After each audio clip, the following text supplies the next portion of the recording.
Judge Hendel would... who's now studying at Bar-Ilan. When he was 3 or 4 years old, it was Tisha B'Av, and I said Eicha in the shul, and people said Yesher Koach and so forth, and he was very quiet, and I said to him, what did you think of the way I said Eicha? And he said, you know, your voice is okay, but you really don't know Hebrew. Now, since no one corrected me and I was just reading a parak that someone else wrote, I assumed he was referring to my accent. I was annoyed a little bit. My American accent was heavier then in Hebrew. I was annoyed a little bit, and I said, do you know what I do for a living? At the time, I was a prosecutor. And he thought, and he said, do you work in English? So now he's going to see that I continue to work in English here. In terms of what Abraham said, I'll just very briefly say that's exactly the kind of approach that I was speaking of. I think it's very, very important that halacha deal with this issue with the seriousness that it deserves. Rav Soloveitchik said that there's a 614th commandment, which is that one must believe that halacha has the tools to deal with any situation at any time in any place. And that's also connected with a lot of the things that are happening in Bar-Ilan, that there's a serious, not a superficial, a very serious attempt to deal with issues, whether it's in law and psychology and technology and so forth. And this is in itself, it's something that's very important that has to be done. It's interesting because, as Rav Avram pointed out, legal systems try to create new categories. And that's why the solution, I believe, that most legal systems would give to it would not be theft, but rather would try and give it this type of action a new name. Halacha, because it so treasures precedent, would try and expand the pre-existing concept, which is exactly what has happened here. And this is perhaps the most extreme example of Gnevat Da'at. And also, even though this case is very theoretical, perhaps one of the interesting things about thinking about it in that way is that we perhaps should take the concept of Gnevat Da'at much, much more seriously in our daily lives and in our connections with other people. Yeah, I would like to comment, though, and tell my panelists how this would be handled, or a similar case was handled by the Ethics Committee, and see what your reaction to that is. We, of course, never had a case like this, but on 2 occasions at Columbia, we had the issue of post-mortem sperm removal raised, where a wife, in one case, the patient was not yet dead, but he was dying, and the wife wanted his sperm taken from him. He could not give consent so that it would be frozen, and in that case, she actually wanted it because should one of their existing children ever have a disease that she would need bone marrow transplant for, she could take it from the child, because one of their children, I think, had cancer in the past. The other case was in a situation of a man who had a devastating stroke, a brainstem stroke, following a heart bypass operation, and the patient was alive. He and his wife were undergoing fertility treatments at the time because she could not get pregnant, but she had not gotten pregnant, and she felt he was probably going to die, and she wanted his sperm for the purposes of conceiving a child that they had wanted to conceive prior to his having the operation and the stroke.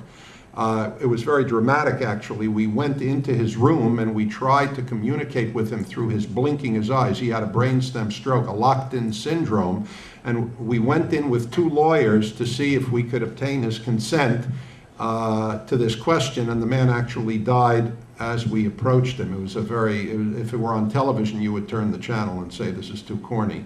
At any rate, in both cases, we decided not to grant the wish of the wife, pure and simple because it was felt that we would not do this without the consent of the man, that for a person to father a child, even in a case where the father was clearly interested in fathering a child when he was well, we could not assume that this would be his wishes after his death, and therefore something of the enormity of fathering a child we could not carry out without the consent.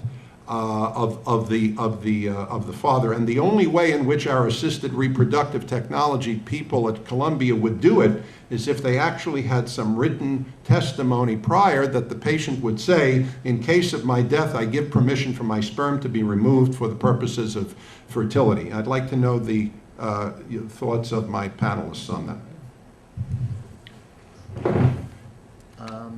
It's an interesting question because the issue has come up in a different variant in Israeli law where a soldier, after he died, you have a period of 72 hours where you can remove the sperm, and there was his girlfriend wished to remove his sperm. There was a lot of talk about this, actually, that the judge who handled the case said that we don't have to assume that that only a wife could request this. We also should ask the parents. We also can assume that he would have wanted this. I think the result was very incorrect to my way of thinking for several reasons. First of all, I think if the issue of consent is important, you should receive consent. I'm not sure. I'm sorry? What was the result in this case? The result was they said that you could remove the sperm in that particular case. It didn't go up to a higher court. It was a local family court. It didn't go up higher. And I think it's unfortunate these questions are not. It's interesting that sometimes when you have an ethics committee, they can be stricter than a court. I mean, it's interesting. I don't know. These raises other questions. I don't know whether consent is always the primary factor. I think we sometimes exaggerate the importance of consent. Just to take this example of becoming a father after death, Rav Aviner said that there are instances where someone is a yatom, and it's very, very tragic, and we relate to a yatom, someone who's an orphan, who doesn't have both parents, as something very tragic. Why should we, to begin with, set up a situation like that? What I'm trying to suggest is the questions are very, very profound regarding whether we want to do this to a child. A child should be born in this way. Legally, the arguments are very strong. Someone made the argument in that case, it's better this way because now we know who the donor is and the child can have grandparents and uncles and so forth. Just how clever lawyers can be. They turn this, what I think is a disadvantage, into an advantage. I don't know, again, I think consent should be clear. I wonder, it's similar question, the autopsy questions, whether consent is as critical as it seems. It may be a condition, it may not be the only condition. Sometimes it matters, sometimes it doesn't matter. Modern law takes the approach that we not only have to ask the deceased, but also his wife, also his parents. These are good rules. I don't know, because we're at a point where this area of law is just developing, and we should be more careful. I don't know whether inherently it's relevant. In other words, I don't know if a person wants to do this and it's allowed and it should be done, whether the fact that his parents don't want to do it should be relevant at all. But we're very, very careful about that. But I see that as really a different kind of area, which really relates to the question of in this case, perhaps you could assume that he would want to help his child if it's limited to that kind of situation, and you do not have the autopsy problems. And it may be that for this kind of example, because you're talking about something very specific, you're not talking about creating a new life, but you're talking about having a situation where you can help the child, where the assumption might be, I might, if I heard a case like that, be interested in hearing evidence to somehow overcome the fact that he didn't have, in the second story where it was very dramatic, where he couldn't really blink his eyes in time to say it. I might want to perhaps receive the consent from the circumstances surrounding it. Yeah. Would you apply the issue of genevat dat in general to a post-mortem sperm retrieval in a circumstance where you had no idea of the wishes of the, say, father, and the wife said, I want my husband's sperm to get pregnant with, and we had no idea of the wishes of the father? Would you use the principle of genevat dat there and not take the sperm? טוב, זאת כבר שאלה אחרת. בקשר לשאלה, אני אתחיל עם השאלה הראשונה. בקשר לשאלה הראשונה, דווקא התחושה שלי שאני לא רואה למה לא לעשות את זה. צריך להבחין פה כמובן בין כמה אספקטים. יש את האספקט של הפגיעה בזכותו של האבא, שעומד להיפטר מן העולם, ויש את הפגיעה בילד העתידי. במובן המשפטי הטהור, פגיעה בילד עתידי זה לא אישו, כי הוא עדיין לא נמצא כאן. זה כמו מה שקוראים, נדמה לי לפחות, מה שקוראים משפטנים הולדה בעוולה. הולדה בעוולה זה מצב שבו ילד תובע את הוריו, או לא משנה, את הרופא שייעץ להוריו, למה הם הביאו אותו לעולם. הוא היה רוצה לא להיות פה. מוטב לו לאדם שלא נברא. אז לכן אני לא חושב שהוא בכלל נמצא כאן, לפחות ברובד הפורמלי, הוא נמצא כאן כמישהו שהוא צד בעניין. בקשר לאבא, אם האבא הראה רצון ברור לעשות את זה, כי בסך הכל הוא עשה את המאמצים עם אשתו, אז מה הבעיה בזה? אז אני לא רואה, למה לא להניח שאם הוא מסכים, אז אפשר לעשות? אבל הוא היה בחיים, אז אנחנו לא יודעים מה שהוא היה רוצה לעשות אם הוא היה נפטר. הוא עשה את המאמצים לפני שהוא ידע שהוא במצב סופני? כן. זה אולי, חשבתי שהוא כבר עשה את זה תוך כדי בגלל זה. אז זה באמת שאלה יותר קשה כבר. אז זה כבר שאלה יותר קשה, למרות שעדיין, אני לא חושב שאם אנחנו עושים אומדנה במקום, הרי בסך הכל מה שאנחנו יכולים לעשות, אנחנו יכולים להיכנס לראשו של האבא, מה האדם הסביר במצב כזה היה אומר.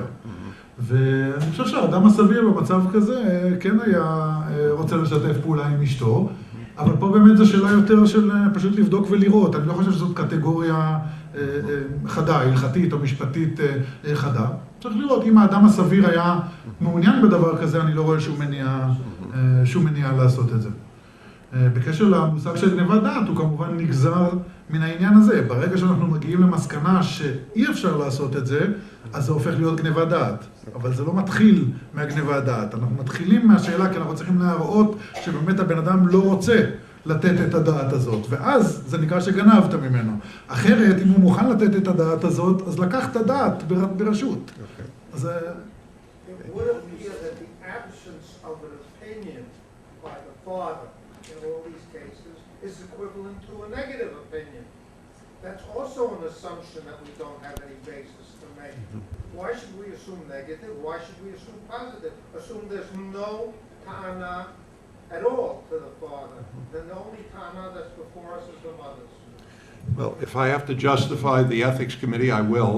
I will say that the default position before you do something invasive and proactive to somebody, the default position is not to do it. We need permission to do something. We don't assume that the person will allow us to cut him and take the sperm, etc. We need something positive in that respect. Rabbi. 2 points. One point is, if we assume that it is gnivat da'at, so the default point will be, even if it was not invasive, even if I had a tissue already, some kind of a tissue already, or sperm in the sperm bank already, if I say it's gnivat da'at, you have to prove that you have the right to take it. Otherwise, you have the right to take it. So, Adam Savir, the reasonable person, is not enough proof to say that they agreed to give. This is one point. Second point is about the whole issue of gnivat da'at. What happens if I don't want to have a child? I just want to scan the genetic material. I also retrieve the information hidden in the tissue. Now, we scatter our DNA all over. We use here people that sit here in the panel, left some DNA on the table, you leave it all over. I don't think you can say that something that you live all over the world, it's isur gnivat da'at in any way to retrieve it and scan it and see what information it contains. The whole prohibition is to have a child, and this is the issue. Now, I don't see that the having a child has anything to do with gneva if you remove the tort, the element of tort from that. Because the gneva means I obtain something, I obtain information. Now, the use that I do with the information has nothing to do with gneva. And if the information is readily available, then having the child is the problem because of the tort, because of the problem that they cause the father by burdening him with a child is not leading to one. Would you like to comment? כאן אני לא מסכים. אני חושב שהטענה שהמידע הזה הוא נגיש ופרוץ, היא לכל היותר, היא לא מערערת על עצם הטענה של גניבת דעת, אלא היא לכל היותר יכולה לבוא במישור של כמו זוטו של ים, או משהו שכבר פרוץ לכל אחד, אז ממילא אין לך זכויות עליו, או לא אכפת לך. כל זה לא מערער את עצם הטענה של גניבת דעת, אתה רק אומר שאין פה גניבה. בגלל שהבן אדם לוקח את זה, או כי זה כבר נלקח ממני, או כי אני מסכים. אבל זה לא מערער את הקונספציה של גניבת דעת. אז פה צריך לדון בכל דבר לגופו, יכול להיות שזה נכון. I would like to raise one point. I'm not an expert in evolution or animal behavior, but according to my intuition, it seems that unlike any other information, there is a very strong tendency of males to spread the genetic characteristics. If you look in the nature, males would fight and struggle and do anything to spread the genetic information. So I would say the basic tendency of a male is to spread the genetic information. You can see it from nature. That's because they like how it's done. It's because they like how it's done. That's one of the programs. One of the programs is in nature to drive males to spread the. This is one of the, of course, of the motivations. But I think it is an inherent characteristic in nature for male to spread the genetic information. Now, I think we as human beings are very much reserved because we have some other factors raising the point of responsibilities and the outcome of responsibility, things like that. It might well be that the basic tendency, if we remove the whole point of responsibility, is that the initial motivation is to spread this information to give the sperm. So maybe unlike other kind of information, in this case, we have to prove that the owner would refuse to give away the information. The default situation is that the owner tends to spread the genetic material information. This is our basic evolutionary characteristic, and I think we are just halted, reserved by fears for responsibilities. How should we take care of all the offspring? Animals that don't have any fear of responsibility, they would fight and do anything to spread the genetic information. Professor Goldstein. I would like to take issue with what Rappaport said in terms of it not being Gnevat Dat, just to take the information. There's also in America, was mentioned I think yesterday or today, and also in Israel, very strong laws preventing identifying people through their DNA. If you give tissue samples, pathological samples that are banked in a hospital, you're absolutely not allowed to know about this the identity of the person. If someone were to take the glasses here from the days and take DNA from these glasses and then do the DNA sequencing and then sell it to a biotechnological company or to your insurance company, this would definitely be Gnevat Dat, and the information itself is something that you would certainly, even if you haven't lost anything, you have saliva that you left in the glass, it's most certainly something wrong there. I mean, not even Yakar, I think it's Gnevat Dat, the way Rabbi Abraham defined it. And I think it's very clear that genetic information is something It's a privacy issue. private, value, I don't know what you want to say. I would just, to elaborate on that point, and it connects with Rav Shabtai's point, the question that you asked me while I was speaking, whether you look at it from the beginning or from the result.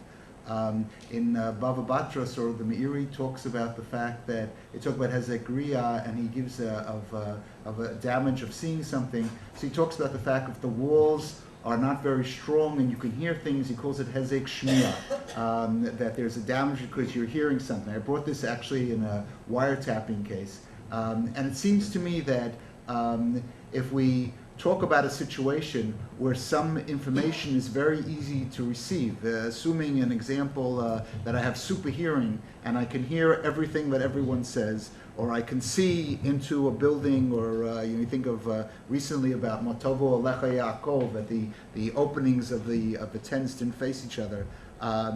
It would seem that there's ample support in Judaism that just because something is very accessible and very easy to get to does not in itself make it an action which should be approved of. So again, if we take even a more simple example than was raised, so I touch this cup, I'm leaving the cup here, so in some sense anybody can take it, and someone receives it for his own interest. He wants to know how healthy I am, and he wants to know more about my health. Let's say he could. So it would seem that should not be allowed. on the assumption that it's clear that he's invading my privacy in a similar sense of hezek riyah and hezek shmiyah, it could be because it's so accessible that the reason for the Yisur should be changed. I'm willing to accept the point that Rav Shaftai made, but to say that there's nothing wrong with that since I left the cup, and I plan to leave the cup even though I know that someone could do this. I don't plan to walk around all the time collecting the garbage everywhere, should be something that should be taken into account. There actually was an American Supreme Court which talked about the fact that people can't go through your garbage. Even though, because there you'll find more about a person than anywhere else. If you want to know the most about a person, go through his garbage. Well, the garbage I threw out, it's accessible. I'm not keeping my garbage. So again, I would think it's important in this category to develop the sense of Jewish privacy, and I think the sources are all there. It could be, as I say, the basis for the Yisur is different, but I think we should be clear that it shouldn't be done. Yes, sir. Would it make any difference? Speak up, please.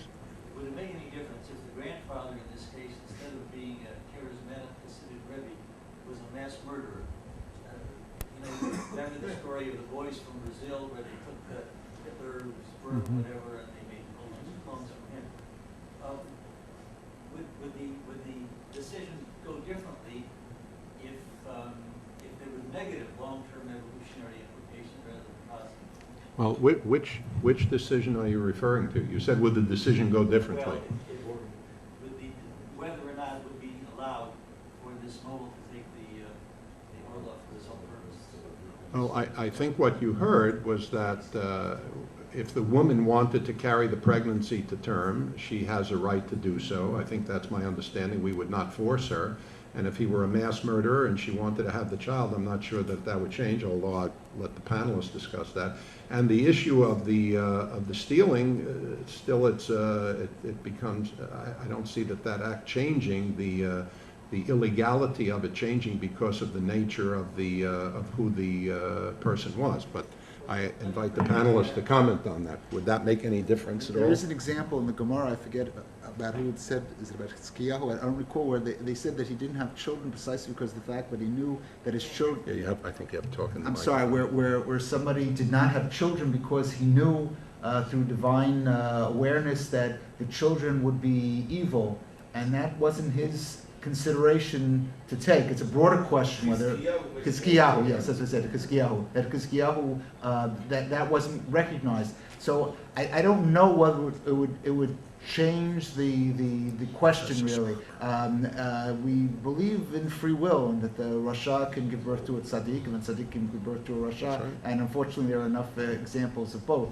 So I don't think that in itself would change the question. When people want to have children, we're not necessarily looking at it in terms of a long-term effect on the evolutionary development of mankind. Professor Sperber? I just wanted to say that if I had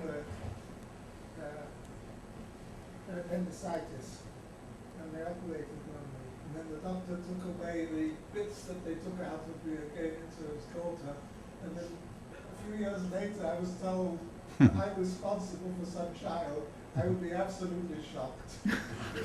Would you be angry or just shocked? I would be furious. You would be furious. I would wish you had said that. Okay. Yeah, I wanted to set the record straight. Right. Okay. To clarify the emotional state. Right, not right? just, right. Yes, Shock John. doesn't Yeah, no. want more information. In halakha, is there any consideration of the responsibility of a father, whether it's donating sperm or inappropriately giving cells, the responsibility to be a father?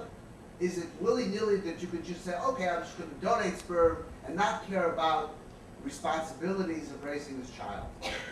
זה מה שאמרתי קודם, שאם באמת אנחנו מכירים בבן, בתור הבן שלי, של הדונור, זאת אומרת של מי שאתה רואה את הזרע, אז לכאורה צריכות להיות לי גם המחויבויות כלפיו.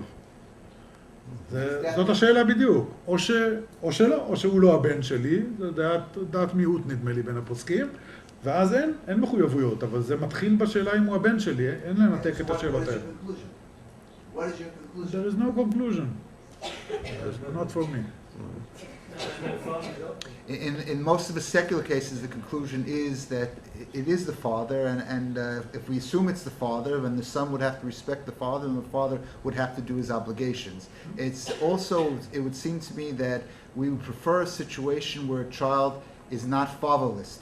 And so if he's not the father, it means he's born of, he has a mother but not a father, and that would also raise certain But questions. practically, it's not gonna happen. They're both gonna be of age where there's no responsibility. Yes, but assuming he is the father, would he have to lechabed oto? I don't want to take this too, would the ben have to lechabed oto? It seems to me he would lechabed oto. If we reverse your question and say, does he have the obligation of the fifth commandment to respect his father? He would have to respect his father. In fact, he's standing up in the room for someone that's the same age. It's a different problem. You know, you might have those problems in the days of Tchiyat HaMetim. I don't know. I don't want to quite get there. It could actually be could occur. But How would that work in the garden? what? How it would work in the God, yes. Well, he would have to let him sit first, I guess. Yes, sir. First of all, I preface my remarks to say, I don't know if I'm the only one. I have such tremendous pleasure to hear a judge in the Supreme Court of Israel quote the Marah quite frequently, and I suspect that that's a rather unusual skill in that institution. Now, therefore, let me do some, although אני תלמיד בין הרבנים שלי, בכל אופן, I have one item in the Torah that wasn't cited that may be quite relevant to clarify the issue. There's a mitzvah aseh, a positive mitzvah of ashavat aveidah. Ashavat gzeila. We learn a lot from that. Chazal tell us that the Gazlan, or the Ganav, doesn't receive malkol. He wouldn't be sentenced to a long prison term, in modern terms, because lav hanitat la'aseh. Aseh, to return the. On the other hand, even if the stolen item is no longer existing, he consumed it, he's obligated to compensate the person from whom he stole. Now, perhaps we have a completely separate issue if we're talking about the case in point, Gnevat, identity theft. How can you, where's Hashavat Zayla? How can you return that? The DNA that was taken from the Orla, how can you return it? Okay. It Would you doesn't like have to- a financial value that you can give to somebody who was injured by this. So, therefore, maybe if we call this a different issue, X, first of all, is it an Isur, like Neva? Well, here, if you say there's no Hashavat Aveidah, then he's subject to Malkot. Only because we say it's Zaylah, he's not I must subject. interrupt in the interest of time because you have a long question. But let us have just an answer to the beginning of your question. Would you like to? וגם בגזלה, המחויבות הבסיסית היא להחזיר את החפץ שאותו גזלו. ואם אין לי אותו, צריך להחזיר במקום זה ממון, נכון? עכשיו גם פה אותה שאלה, ובשאלה הזאת הפוסקים עסקו הרבה, פה אפילו לא צריך להגיע לקונסטרוקציות של גנבת דעת. השאלה היא איך אפשר... מה היסוד של חובת הפיצוי במקום שאתה פוגע בקניין רוחני? אז אם אתה מאמץ את אחד המכניזמים של הפוסקים שאומרים אתה צריך תשלומי הנאה או בגלל שזה חסר או בגלל שאני נהנה, זה תלוי איך מסתכלים על זה, אז גם פה תהיה חובת פיצוי באותה צורה. זה לא קשור לשאלה של האיסור בהכרח. השאלה האם הגניבה הזאת עצמה מחייבת השבה, זה קשור קצת לקהילות יעקב שהזכרתי בסוף, אבל זה... זה כבר תלוי אם התפיסה היא שהלא תגזול אין בכלל מלקות. בגלל שבאופן הרגיל יש מצוות השבה, אז גם כשאין מצוות השבה אין מלקות. זה מחלוקת בין האחרונים, אבל זה... Just very quickly to add to what Rav Avram said about Hashavat Aveidah, it's an interesting example of what I was trying to talk about, how a concept could be expanded. As is known, the Rambam, unlike many poskim, doesn't learn that you have the right for a doctor to practice medicine from V'rapo Yurapeh, that you should heal, but he learns it from Vashavat Aveidah, that you return to the person's health. V'rapo Yurapeh, he learns that the physician can make money. So he's allowed to get paid even though he's doing a mitzvah. So it's an example, these categories can be quite broad.